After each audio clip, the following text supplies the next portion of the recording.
Welcome to The Change, a podcast about the changes in life that shake, break, and make us. I'm Laura, a 45-year-old writer, podcaster, and mum who has until recently always loved change. And I'm Cathy, a 53-year-old writer, podcaster, and mum, and change is actually my kryptonite. We acknowledge the traditional owners of country throughout Australia on which this podcast is recorded and recognise the continuing connections to lands, waters and communities. We pay our respects to Aboriginal and Torres Strait Islander cultures and elders past and present. Hello, we're back. We're back. Hello, Cathy. How are you? I'm good. How are you? Oh, look. We've still got 2.5 weeks, well, around that time of school holidays left here in Australia. And, Cathy, I'm just dying a bit. I know. Truly do not miss school holidays. I've got to tell you, there are two, count them, two amazing things about having adult children. No school fees and no school holidays.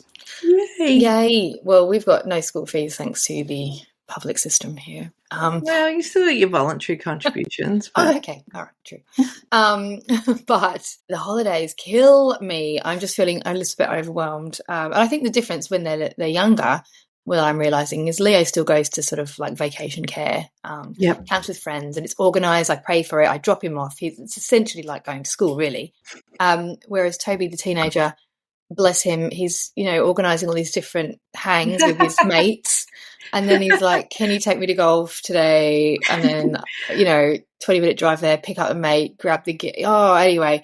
I love every day a different day. I love these kids. They have these amazing social lives. Oh, amazing. People who can't get themselves around. No.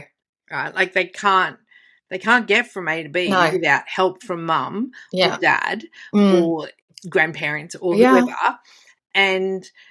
But they arrange these incredibly wild and full social lives for people who can't get around. I mean, I don't know. When I was a kid, if I couldn't get myself from A to B on my push bike or on the train. Yeah, on the train. Yeah, because I lived where trains were the thing. Yes. Same actually.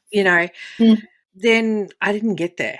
Like it was like they were the options. I either got myself there or it didn't happen. And this is so true. And we've talked about this actually. This generation, whether it's our fault as parents or, well, kind of is basically, can't blame the kids. But we do things to encourage them to be healthy and get out of the house and get off their screens. So I will encourage them to go and set up these elaborate hangouts at the tennis court or golf, etc. And then you're like, but now I have to get in the car and I don't want to overly moan about it because it's first world problem. But I just feel really overwhelmed at the moment. I keep losing my keys, having these moments of insanity and thinking, is it dementia? Is it perimenopause? No, it's not dementia. It's just probably perimenopause and it's probably overwhelmed. Yes, I think that's it. And fortunately, I did actually have a well-timed appointment with my lovely psychologist, and she reassured me that I'm relatively normal. I mean, nobody's normal, are they? But just what's normal? Feeling the pinch, sliding scale, right? Yeah, absolutely, exactly. So that's where I'm at. How are you doing, anyway, Cathy? I just had a little moment there. Look, I'm doing okay. I certainly am a little overwhelmed just in terms of the looming mental health crisis that is potentially coming for New South Wales. Oh, tell me more. There's a mass resignation of the psychiatrists. Yes. Out of the public health system. And I have a pretty complex mental health history, and I do see a psychiatrist through the public health system because my mental health intersects with neurology. So I've been fortunate to benefit from the incredible public health mental health system in New South Wales. And so that's a little kind of overwhelming, but I have good support around me and in other ways. And at this point, I really don't know what the outcome will be for me. I won't know until kind of closer to my next appointment, which is in a couple of months. So I'm hoping everything's going to be fine. But your psychiatrist is going to be around, or have they? I don't know. Don't know. I guess they probably don't have to tell you at this stage. Yeah. Oh, interesting. It feels kind of invasive to ask, even though it's a little concerning for me. But at the same time, look, and I don't think that I'm the only person that deals with New South Wales mental health services. No. I'm sure it's heavily used, and yes. Yeah. And I will say from the outset that, like I support everybody's right to negotiate better conditions for themselves. So if this is what the doctors have to do, then I fully support that. It's just feel hard, a little bit, in a practical sense, knowing what's on the horizon for you. So but, aside from that, life is life. It's swimming along, and you got a new hair color. Just pointing that out. Oh yeah, listeners can't see. It's cute. It's a little bit blonde and a bit coppery, and so it's nice. Apart from that, it's all good. Good. What have you got for us? Okay, so I'm going to start us off with an article that I read on news.com, which kind of it's leapt out at me because I do love a word or a trend. When you see something and you're like, oh, that's an interesting concept, tell me more. And this one was titled, let me find the actual title, Below the Replacement Rate, Alarming Trend Sweeping the Globe. And it says, humanity appears to be sliding into a terrifying doom loop. I was like, what? Doom loop? What's this doom loop we're talking about? As it explains in the title, it is actually to do with falling birth rates. So the writer, Jessie Seidel, starts by talking about the fact that, we've got this kind of cataclysmic coming together of major events. So we've finished the pandemic in official terms, but we're still kind of on the back of those coattails. We've got unaffordable housing, soaring costs of living, inaccessible education, I guess just general costs, coercive employers, exorbitant childcare costs, a lack of hope for the future. All contribute, this is pretty bad, right? This is the doom loop he's talking about. All contribute to a global malaise expressing itself in falling birth rates. Okay. So women are having less children, or families are having less children than ever before in countries across the world, which I think is really interesting and speaks to multiple issues, not just this doom loop, right? So he goes on to give some stats about where the birth rates are falling. So in Mexico City, for example, the trend is less than one baby per woman per lifetime. So that is, less than one per family or per mum. Thailand is about a 1-to-1 ratio, and the Australian Bureau of Statistics here in Oz recorded a fertility rate of 1.5 for 2023, which is much lower than this sort of what was it? One for the mother, one for the father, one for the country, which was the thing back in the 70s or 80s. Yeah. No, it was. So that was a Howard and Costello thing. Okay. I want to say, what is it? Abbott and Costello, the comedians, except they were not comedians. No, they were our PM and treasurer at the time. Yeah, okay. There was a declining birth rate in Australia. This is not the first time that we've seen declining birth rates. I'm just going to say. Baby boomers are by definition out of declining birth rates too, I guess, really, after the war, and there was a boom. And I would say that there was probably a boom, slight bump in birth rate after COVID lockdown. Yeah, or during the lockdowns was the time when people were like, I guess 2020, I guess. We're kind of like stuck at home with not a lot else to do. Yeah. Yes. You really couldn't kind of hang out with other people, so you hung out with each other, your partner, and you made babies. I mean, so I think there was probably a slight bump, but what we're seeing now, bump kind of in inverted commas, like it, I think what we're seeing now is kind of an overcorrection, and that would probably, some of that would come from a cost of living crisis and all sorts of different things. But when I was pregnant with our twins in 2004. Well, they were born in 2005. That was definitely the line that was being touted, and that was that brought in the baby bonus, and that was really around the one for the mum, one for the dad, and one for the country to really promote birth rates and increase population growth, because the older people, being boomers and Gen Xers, are there's a larger cohort at the top end than there is at the bottom end, and it's like, well, who's going to look after us if we don't kind of replace ourselves and pay for us, in terms of taxation and all those things, right? All of those things. So I don't think this is the first time that we've seen declining birth rates. I suspect that it's bigger now. I think it is. Suspect people are concerned about bigger issues, being able to afford to live, being able to afford to educate your children the way that you would like to educate your children, being able to afford the climate. And by afford the climate, I mean, do the things that we need to do to make the changes so that we actually have a planet to live on. Well, I mean, and also it climate. Feels very doomful. It does, and this doom. I'm not sure that's a word. Doomful. Doom. Yes, doomy. Impending doom. Gloomy. I don't know.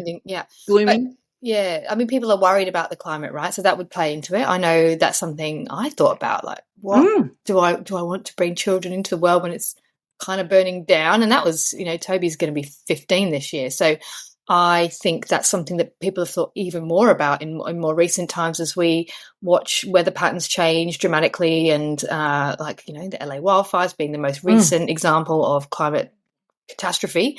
It makes total sense. And I guess bring it back to the article, he kind of says in a quote that you need a little bit over 2 per mum, I guess, or per family for long-term population stability. So, once you start going below that, you've got it's around the wrong way, like you say. You're going to have a massive, heavy top, and lots of elderly people, and apparently even India and China, which traditionally had huge populations growing out of control, they're now below the replacement rate, meaning that they're in the same kind of situation as Australia, the UK, US. And Jamie speculates this is essentially an opinion piece about who's to blame. Oh, please. Yeah, who is to blame for this? Tell me. One of the things I didn't really understand this. Well, he's saying, is plastic injecting synthetic estrogen into our water and food? I'm going to guess. I'm going to say it's the giraffes. The what? The giraffes. I don't know. The zebras. Is it the zebra's fault? I don't know. Is it? No. Apparently, he also, after questioning whether it's synthetic estrogen, no, it's educated. Is it educated women? And I mean, here we go. I guess when you educate women, they also begin to have aspirations for a better life for themselves. They don't want to be stuck at home with 7 babies and no future. They want to have maybe 7 a family, babies. But. I don't know where I pulled 7 from, but I never wanted 7. Let me just say that 2 was always enough to me. But I do feel like he's putting, and he goes on to say he's not saying it's women's fault, but I guess it's just kind of this. Is he? Is he not? Well, is he? I would say that he has not maybe picked at the exact reason why this is happening, and I just think it's men's fault. Actually, men are the ones starting the wars. They're often the ones causing a lot of the climate issues, or certainly have been over time. And if we're not looking after our women and moving towards gender parity in wages and all areas of life, then of course women don't want to be at home with children. They know that the men have had it better by going out to work and having superannuation and having all the things, and women, once they're able to read and understand that this is not in our favor to be at home being essentially looking after the kids and just doing everything else with no money, of course it makes sense, but it's not our fault. I guess that's how I took it a little bit personally, perhaps, and felt that he kind of needed to maybe look at the other gender instead and say, why don't women want more children? I don't know about the estrogen in the water. I'm not a scientist. I'm not sure about that. Yeah, cost of living, absolutely. But why are we in this situation in the first place? I don't think it's the women's fault. Myself. No. Thoughts? Discuss. Gosh, I have a lot of thoughts. And clearly I was just being stupid when I said the giraffes and the zebras, because I had a feeling that it was going to somehow land on the shoulders of the women. It's always a women's fault, isn't it? Because it's always the women, right? Yeah. And I feel like this is always the way. It seems to be in recent years, it's always the women's fault. Like the Me Too movement, well, that's the women's fault because they didn't cover up and they didn't say no and they didn't do this and they should have spoken up and they shouldn't have just done that. And, when it's always, even bloody Zuckerberg, he had the audacity to blame Sheryl Sandberg for the DEI, so that is diversity, equity, and inclusion at Meta, because it was under her watch that was implemented. So he's like, oh, that's why we need to bring back the big masculine energy, because Cheryl had the audacity to actually think that maybe we needed to overcorrect a little bit in the other direction. And I feel like that's what happens, right? And I feel like, everyone's like, oh, but what about the boys? They have no role models to look up to. So they're all turning to Andrew Tate and Jordan Peterson. And it's like, yeah, but there's actually plenty of really, really bloody good men out there, right? And if you don't have any good men in your life, I really encourage you to go out and find some, because there's plenty of bloody good men out there doing ordinary things every single day. I am incredibly lucky to have good men in my life. And I know that is not the case for everybody, but you don't have to look too far to find the good men. And it doesn't matter what it is. It doesn't matter what's happening. It's the women's fault, because we have the audacity to be educated and speak up. And like you said, I don't know. When you're educated, of course you want to use your degree, of course, or your high school education, or maybe you went and you got a trade and you want to use your trade. Of course you want to do those things. And I want those things for my daughters. I want those things for my daughter-in-law. I want those things for my grandchildren that do not exist. And I have two great nieces. I want them to grow up in a world where they are equal to everybody and they have far more choices than going to school and having babies. Yeah, I think that there are plenty of good men, as you say. There are plenty of good women out there doing amazing things, and it is categorically not our fault that we're not having more babies than we used to. The men really, it's them. They need to step up, because in the future, I would think that it's going to be as much a decision of my sons, say, for example, as to how many kids they have, because they will be actively involved. So they'll be thinking about their career and going, well, if I want my wife to have 3 children, right, in the old Costello fashion, then how are we as a team going to manage that in our house? Yep. Because she wants to work, I want to work, we want to afford nice holidays. Let's have a chat about that. You need to talk about how many children you're going to have as a team, if you're going to have them at all. Obviously, it's a completely legitimate choice not to have any children. And that is, lots of people don't want them. And I think that's fine. I think putting the blame on the women in that situation is shit and short-sighted. And also, it just comes back to the fact that this, this particular article is not looking at it from a global perspective, and it was clearly written by a man. So when it comes to the doom loop, yes, I think we are in a bit of a doom loop in terms of clearly the stats show that birth rates are declining, and that is something that governments as well as, individuals are going to have to look at ways, like with the old baby bonus of old. I don't know how successful that was. I'm sure it did attract some people to have babies. I don't think it was a very much a Band-Aid solution, wasn't it? Giving people $3,000.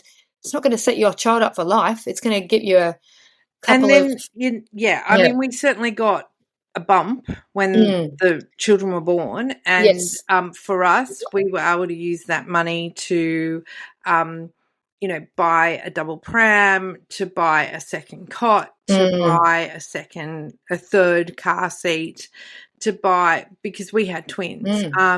So it's helpful. Don't get me wrong, but it doesn't pay for their education, does it? The money for us when they were born certainly went into all of those practical things. We didn't have a dryer before we had twins. We needed a new dishwasher when they were born. So things that were also going to make my life a little bit easier while I was at home with babies were the things that we spent that money on. But it didn't extend my maternity leave. No. It didn't give my husband the option to be able to stay at home with the children. Correct. The longer term. Longer term things. I know a lot of men of my generation who have children around similar ages to us who are quite jealous that their wives were able to spend formative years with their children. It's a time that they weren't able to have with them because it wasn't really an option for them. No, they would have loved to have done it. Yeah. But because there were so limited choices for women to go back into the workforce, men couldn't really step out because they had to pay the bills. Like at the end of the day. Yeah, someone's got to do it. And the numbers, the money has to always match up, and it is just that simple. And yes, the cost of living crisis is here with us now, but I think every generation has their cost of living crisis. So, and I'm not going to dismiss what's happening now, but I can tell you there were many times when I stood in line at the supermarket, adding everything up to the last cent and knowing that if I went 30 cents over, I wasn't going to be able to buy those groceries. And standing there going, well, which thing do I take off? Like, I need the baby formula, I need the nappies, but maybe I don't need tasty cheese, or maybe I don't need, I don't know, Milo or whatever it was, There were no luxuries. And I'm not going to say that it's harder or easier, it's just different. And but I do think that the men are part of the solution. They are, yes, 100%. Increasing birth rate, and also the doom loop. If the men don't want to listen, if they just want to dig their heels in the ground and be cavemen about everything, then nothing changes. And if nothing changes, then they do get left behind, and it is a bit of a doom loop for them. On a similar kind of, I guess, vein, it was a little bit more humorous, but it's still very close, really. Okay. Yeah. I found an article, and I will declare that I saw it on Cheek Media, and I saw another incredible woman that I follow, Yasmin London, sharing it as well. So I was like, oh, there's a couple of, this is, up there. And Yasmin said, go read this, you will love it. And she wasn't wrong. It was an article on The Guardian, and it was written by Rebecca Shaw, and it is entitled, I Knew One Day I'd Have to Watch Powerful Men Burn the World Down. I just didn't expect them to be such losers. And, I mean, the headline itself, like, if we just go with that. I love it. She's so right. Yeah. She opens with Elon Musk and Mark Zuckerberg's desperation to be cool as they suck up to Donald Trump is so cringe it makes my skin crawl. And I think we spoke about this last week, but seriously, the picture that she has in this article, like, honestly, Zuckerberg with God only knows what. I mean, I think they are the AI glasses. I honestly don't know but what is with that freaking curly hair thing that he has going on at the moment? Look, Yeah, I just don't know. No, I don't understand. The necklace as well got me. The necklace and the just everything about him at the moment, right? Yeah. But it just goes. She is so on point in this article. She's funny, yeah. But she says, I don't know if anyone else has noticed this, but everything seems to be going down the tubes quite fast. And not fun tubes like water parks. The ending in shit kind of tubes. The issues are complicated, the reasons are diverse, but there are a few culprits who have been making themselves extremely visible. Well, we know who those culprits are, but and we sure do know who those culprits are. And Elon Musk, I'm assuming, being one, and Zuckerberg another. Yeah, basically, look, both of them. And Joe Rogan and all the tech bros, right? The tech bros. I don't know if she means Jeff Bezos as well. Yeah, I think, look, all of them. Yeah. Really. And they're posturing for Donald Trump's affections, really, aren't they? They're kind of I think peacocking around. Zuckerberg, let's be honest, Trump did threaten put the guy in jail. So he's clearly done a bit of a backflip to stay out of jail. Do we really think that Trump would have put Zuckerberg in jail? I don't know. I don't think so.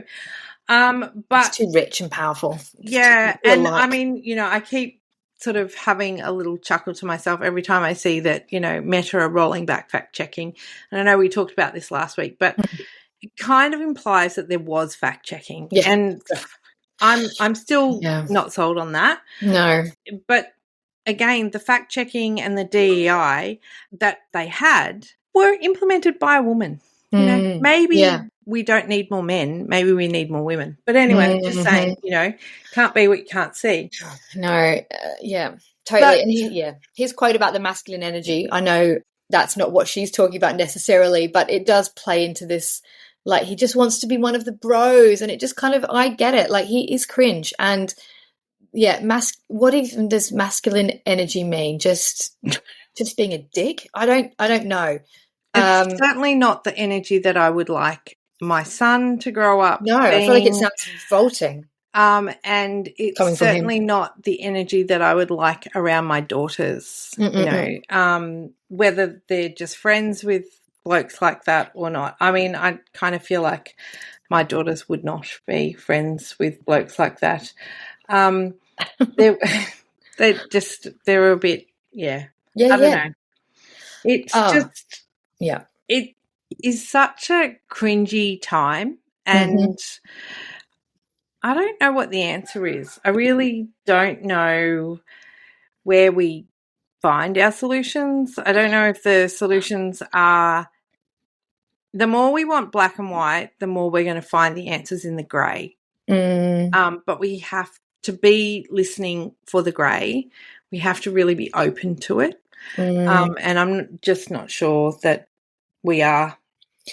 No, and I think, oh God, I agree. I love this article. I read it when you sent the link, and it's so funny. And Rebecca Shaw is a fantastic writer, and the way she talks about, both Elon Musk and Mark Zuckerberg being, these people in power, and how she had been prepared to kind of deal with evil and greed and cruelty, like we see it in, I don't know, with these amazing villains like in Game of Thrones or something. But then she kind of tags on, but she didn't anticipate that these people in real life power would also be such huge losers.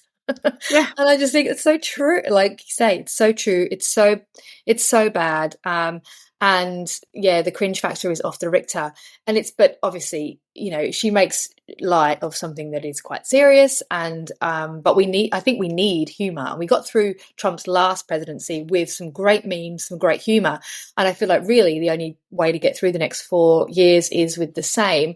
And, I was seeing on Instagram, one of the, brilliant women I follow called Mary Catherine Starr. She's Mum Life Comics, and she did this great piece this week. She's a illustrator and comic, and she had some ideas about how men 5 ways that female employees can bring more masculine energy into corporate culture. Aka Zuckerberg's request. Hit me with it. So, number 1, spend at least 1 to 2 hours of each workday pooping in the company bathroom. Number 2, respond to long, detailed emails filled with questions like this, and the email answer just says, okay. 3, in meetings, talk over people, interrupt, or restate something a man just said, but say it louder. Responding on the fact that men often talk over women with their mansplaining. She says, number 4, comment on male colleagues' bodies. And this woman in the drawing is saying to her male colleague, still trying to lose those extra 10 pounds, John? Then you might want to skip the donuts in the break room today. 5, expect the men in the office to organise all staff parties, extracurricular events and joint gifts. So obviously women, we're always getting those party things done. And then she's got heaps of other ideas, just really to switch it around.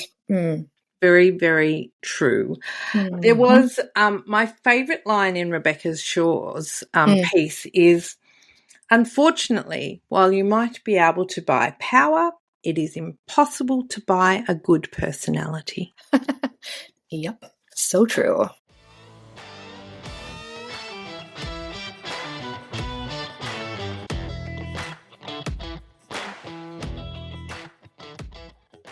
Tell me, what was happening 20 years ago? Because we covered 40, which I am still saying the 80s, the best. So 40 years ago, we were doing amazing things. The world was not quite so scary. We had lots of fun music, lots of fun movies. 30 years ago, we had Wonderwall, we had Oasis, we had... What else do we have? Oh, we had Alanis Morissette. We had Gangsters Paradise. Oh, yeah. It wasn't terrible. Like Die Hard with a Vengeance. It didn't. The 90s were cool. I love the 90s. Yeah. It wasn't terrible. But hit me with 2005 because I was pregnant. This time 20 years ago. I was goodness. pregnant. So your girls turned 20. Fat and hot and uncomfortable with twins. Yeah, twins. That's a hard pregnancy. I found normal, single baby pregnancy to be very challenging. So I can only imagine with twins. But yeah, so okay. Quick summary, 2005, 20 whole years ago, can't quite believe it. So there were some pretty awful big events. When I looked on the news, I was like, what happened in 2005? I had to remind myself what exactly I was doing when I was 25 years old. I was working at TAFE as an events coordinator, and I remember getting a phone call or a text message from my mum about the London bombings that happened on July the 7th, which was pretty awful. And I remember a beautiful girl at work came and gave me a big old hug and said, I hope you're okay. It was very sweet, but very sad event. There was also Hurricane Katrina that year, which was a big, that was a long time devastating event. I know, I couldn't believe it when I saw that. But something that really also blew me away that this was 20 years ago, because it feels like it's been around forever, and I can't believe it was only 20 years ago in some ways, the launch of YouTube. What? Yeah. No. Only 20 years old. So, I mean, that is a long time. And obviously there are people that are alive and I work with that, were born after YouTube. All my children. Well, no, not all of my not children. Quite. But yeah, I mean, actually not quite. But yeah, it's a really, it's amazing considering how many people use YouTube on a daily basis, how omnipresent it is in our culture now. To YouTube something, it's a verb, it's everything. We don't know what to do without it. So interesting that's relatively new. What were you up to in 2005, Cathy? Well, apart from being pregnant, I was this time 20 years ago, I was actually on early maternity leave because I was really sick. I had to use up all my maternity leave before the girls were born, which is kind of sucky. What else was I doing? Running around after a 3-year-old as well. Yeah, you were busy being a young pregnant mum. Yeah. So it was a tricky time. And the big events, I guess you block those out. Like I don't really remember any of those big events. But then I had newborns. You were so busy. It's not the time, is it, to remember that them? was sort of all happening. What about some of the music? Yeah, so there was some great music. I was just having a little look back. So number 1 on the Billboard charts for the whole year of 2005 was Mariah Carey, We Belong Together, which is interesting because she was also in the top for 1995. So I feel like that was real peak Mariah Carey era, wasn't it? She lasted a little like Madonna did 85 to 95. Mariah did us 95 to 2005. There you go. And then Gwen Stefani in at number 2 with Holla Back Girl. Great tune. Mariah with Let Me Love You. This is American, so I think we're getting a bit of a sense of what was big. Yes, globally, but mostly obviously in the US. Kelly Clarkson was big with Since You've Been Gone. Do love a Since You've Been Gone moment. Yes. Which also must mean that American Idol has been around that long. Yeah, definitely. She would have been one of the earliest, right? That's where she was from, isn't it? Yep. Yes, it was. She made a big one. Wow. Okay. I know. And Don't Ya by the Pussycat Dolls. I love that song. It's a little bit rude and a bit Don't Ya wish your girlfriend was hot like me. We are really sorry, people, that we sing. I don't know why. Oh, God, sorry about that. Each week, Laura and I seem to think that we're going to get better with our singing. Break one out. It's awful. It's actually not going to happen. Boulevard of Broken Dreams by that's a great song. Yeah, by Green Day. Yeah, even Toby likes that one, my son. So it's got staying power. Some of those tunes have not aged so well. Some are still classics to this day. What about movies? Movies. Is there anything that I would have watched? More Harry Potter and the Goblet of Fire. I'm not a Harry Potter fan, but my family loves it. Yeah, look, I do vaguely remember going to the cinema to see that one. Star Wars Episode 3, Revenge of the Sith. Here we go. Star Wars. I also enjoyed seeing that. Was the best one of those three. Did you like that one? Yeah. Well, which one is that? Oh, that's the one where Anakin. Yeah. Yes. Spoiler alert. Yes. Yeah, I think everyone's okay. Darth Vader kind of. Look, it's 20 years, but I still think it's too soon. But yes. Yeah. That is Revenge of the Sith. Or the 5th of May is often referred to as Revenge of the 5th, as in May the 4th. Be with you. Yeah, right. Okay. Well, that's the Star Wars nerd coming out on you there. There was a Narnia movie, wasn't there? Yeah, that's the first one. I like that film, actually. I still sometimes have watched that with the kids and quite enjoyed it. It's a classics, And a King Kong remake. Oh, is that with Naomi Watts? Yeah. I'm not sure which one it was, but, Yeah. Not really my cup of tea. It's not my thing. No. Yeah. Well, it was obviously a big time for action films. I guess those films all have big special effects. It must have been a very burgeoning kind of moment in time where special effects were having a bit of a moment. Yes. And so that was, there you go, 2005. Wow. Gosh, can you believe it? Well, Cathy, I think that is us for this week. I do. Yeah, just send us a message. Follow us on Instagram. I don't know. Just reach out. Yeah. And look, again, we would really love guest suggestions. I mean, please. We have our hit list. But hit us with some if you have some. Brilliant women. All right. Catch you next week. Bye. Thanks for listening to The Change, a fully independent podcast. Whether you're seeking inspiration, curious about change, or just here for the great banter, we'd love you to make The Change your new go-to podcast. And even better, send us your voice notes or questions about change. We'll use them on the show. Email us at changepod2023@gmail.com or DM us on Instagram at _change_pod. Find us wherever you get your podcasts. And don't forget to follow us on Instagram for more on The Change.